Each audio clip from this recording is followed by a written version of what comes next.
তারা মসজিদের ইমাম সাহেবরে খতিব সাহেবরা এসে বারবার বলেন, হুজুর এত দোয়া করি কবুল হয় না। হুজুরে একদিন হঠাৎ জিজ্ঞাসা করতেছে, আচ্ছা আপনার কামাইটা হালাল তো?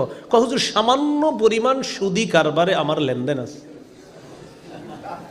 তা আপনার তো আসল জায়গায় ঠিক নাই, তো আপনার দোয়া কবুল হবে কিভাবে?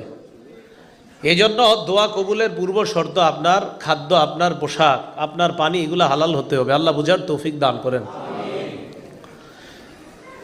তো আল্লাহ পাক রব্বুল আলামিন সূরা বাকারার 168 নম্বর আয়াতটা যখন নাজিল করলেন, ইয়া আইয়ুহান নাসু কুলু মিম্মা ফিল আরদি হালালান তাইয়্যিবা, হে মানুষ তোমরা খাও, পবিত্র হালাল জিনিস খাও। সাদ ইবনে আবি ওয়াক্কাস রাদিয়াল্লাহু তাআলা নবীজির কাছে আসলেন।